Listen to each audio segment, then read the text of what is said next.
The carnival had rolled into town on a whisper of deceit, its rickety trucks and trailers rattling into the deserted fairgrounds like a procession of skeletons.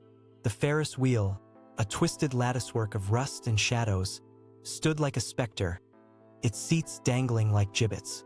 The smell of funnel cakes and diesel fuel hung heavy in the air, a noxious cloud that clung to the skin like a bad habit.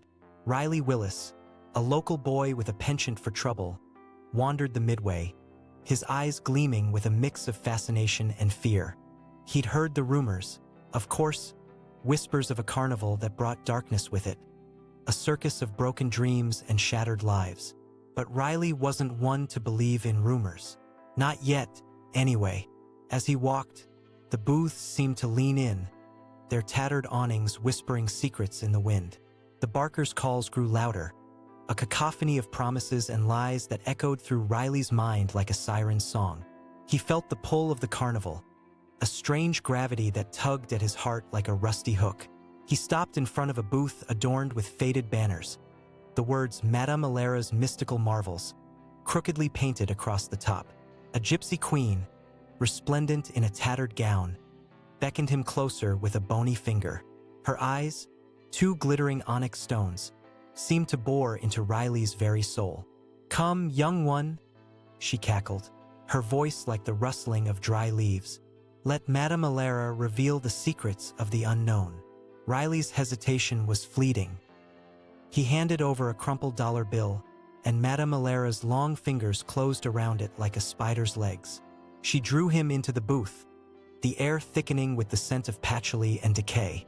As he sat across from her, Madame Alera's eyes seemed to drink in his very essence. Her gaze roamed his face, lingering on the scar above his left eyebrow, the result of a long-forgotten fight. For a moment, Riley felt naked, exposed to the very marrow of his bones. "The shadows are gathering, Riley Willis," she hissed, her voice like a rusty gate.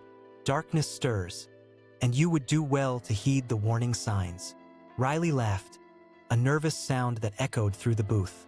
But as he looked into Madame Alera's eyes, he felt the first whispers of doubt. The carnival, once a celebration of noise and color, now seemed to loom over him like a specter, its secrets waiting to be unearthed.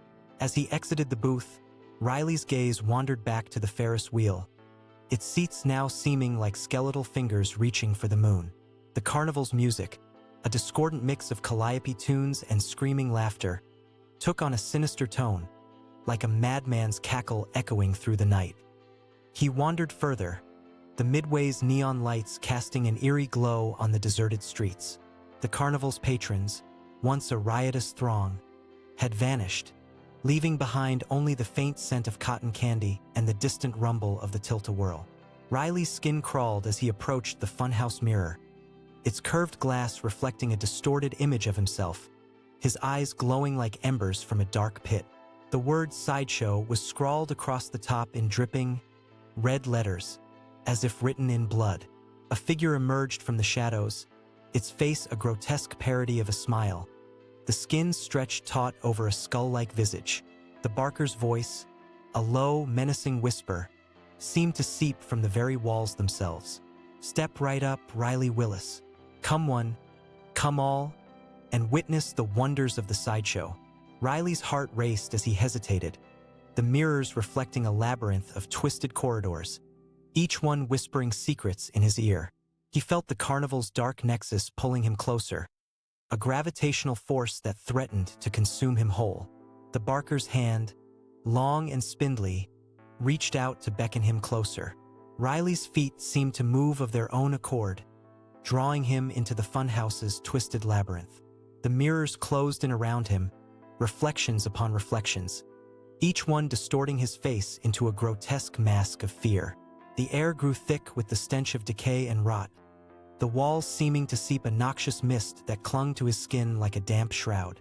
Riley stumbled, his hands outstretched to ward off the grasping fingers of the mirrors, as the barker's laughter echoed through the corridors, a hollow, mirthless sound. The sideshow's denizens lurched into view, a freakish procession of twisted humanity. The bearded lady, her face a tangled thicket of hair. The fire-breathing twins, their eyes aglow with an otherworldly intensity, and the contortionist, her body a human pretzel, seemingly boneless and fluid as a snake. Riley's gaze was drawn to the final attraction, a figure shrouded in shadows, its presence seeming to fill the entire room. The air vibrated with an electric sense of anticipation, the mirrors pulsing with a malevolent energy. And now, ladies and gentlemen, boys and girls, step right up and behold the main attraction. The barker cackled, his voice like a rusty gate scraping against stone.